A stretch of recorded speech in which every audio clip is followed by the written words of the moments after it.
आपको जो विचार, जिसका विचार अच्छा लगे उसके साथ सोच समझ के खड़े होइए, इसका आपको पूरा हक है। लेकिन जब बात आए सनातन धर्म से जुड़ी हुई ना, सनातन धर्म के लिए कुछ करने की बात आए, तो कौन किस राजनीतिक पार्टी से संबंध रखता है, किस विचारधारा से संबंध रखता है, उन सब चीज़ों को थोड़ी देर के लिए भूल करके आपस में इकट्ठा हो करके अपने धर्म के लिए कुछ अच्छा करने की कोशिश सबको मिल करके करना चाहिए।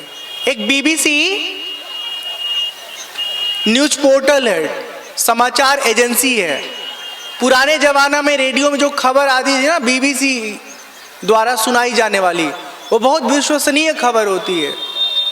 अभी भी बीबीसी जो है बहुत अच्छी खबरें लाती हैं। एक रिपोर्ट उसमें पब्लिश हुआ है कि संसार के जितने मुस्लिम देश हैं ना, वो सब आपस में एक दूसरे के साथ घुल मिल करके दोस्ती करके एक दूसरे को सहायता पहुंचाते हैं। जितने मुस्लिम देश हैं हमारे अपने भारतवर्ष में, हम जितने सनातनी हैं, जितने हिंदू लोग हैं, वही आपस में एक साथ नहीं रहते। जो बड़े बड़े शंकराचार्य लोग हैं, हाँ, कुछ असली शंकराचार्य हैं, कुछ नकली हैं, कुछ जगत गुरु असली है, कुछ नकली हैं, ठीक है।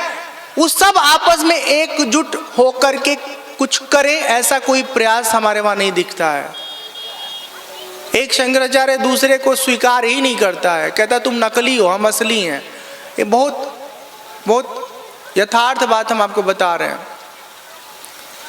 तो ये विडंबना है, समझ में नहीं आता है कि इसका समाधान क्या है। हमको बस एक ही बात समझ में आता है कि यदि आप सनातनी हैं, हिंदू हैं, तो अपने सनातनी भाई के हर कार्य को आगे बढ़ाने में यदि आप मजबूती देंगे, सहयोग देंगे, चाहे वो राजनीति हो, चाहे व्यवसाय का क्षेत्र हो, चाहे कला का क्षेत्र हो, तो आने वाले समय में आपके परिवार का, आपके समाज का एक व्यक्ति सफल होगा, मजबूत होगा। और वो सफल है तो फिर आपकी वो ताकत है। जैसे बॉलीवुड में आपको पता होगा, एक आशुतोष राणा एक्टर हैं, ठीक है ना। वो जब मंच पे आते हैं तो राम की बात, शिव की बात करते हैं।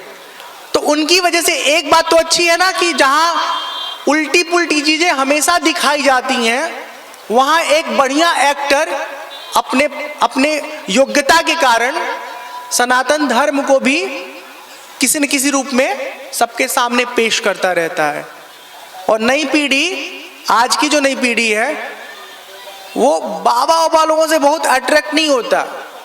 पर अगर कोई सिंगर है, कोई अधिकारी है और कोई फिल्म अभिनेता है, बहुत फेमस पॉपुलर पर्सन कोई है, वो अगर थोड़ी सी भी अच्छी बात कर देगा ना, तो युवा एकदम फैन हो जाते हैं, फॉलोअर बन जाते हैं उनके, और जो अच्छी बात बताते हैं उसके बारे में सोचना समझना शुरू कर देते हैं, ठीक है।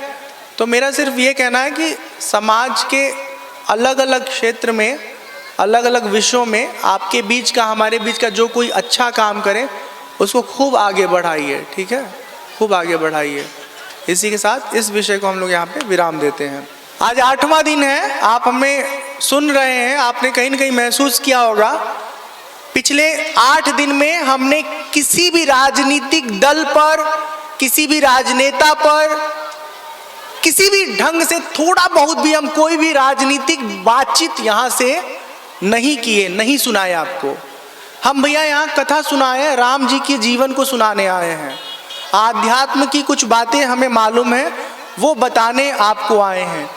हम वही करेंगे, हमको मदारी नहीं बनना है। हम सिर्फ इतना जानते हैं कि राम जी की कथा सुनाना सनातन धर्म का जो सबसे सुंदर कार्य है ना, उस कार्य में से एक कार्य ये है कि नॉन पॉलिटिकल होते हुए, बिना किसी राजनीतिक प्रभाव में आए, किसी दल के प्रभाव में बिना आए, विशुद्ध आध्यात्म और राम की कथा हम आपको सुनाएं और आप लोग सुने, आनंदित हों। राजनेता लोग और बाबा जी लोग आजकल बहुत अच्छा गठजोड़ किए हुए हैं। कोई कांग्रेस का बाबा बना हुआ है, कोई बीजेपी का बाबा बना हुआ है, समाजवादी पार्टी का बाबा बना हुआ है, कोई मायावती जी का जो बसपा है उसका बाबा बना है, कोई लालू जी के पार्टी का बाबा बना हुआ है। अरे कोई व्यक्ति जब आध्यात्म के राह पे चल रहा है तो वो किसी का नहीं, वो केवल भगवान का है, केवल धर्म का है और सबका है, किसी एक का नहीं है। ठीक है ना? तो निष्पक्ष होकर के सही जो विषय है उसका निरूपण किया जाए, और जो निजी दिलचस्पी है आपकी उसको निजी ही रखा जाए, उसको पब्लिक में थोपने की कोई ज़रूरत नहीं है।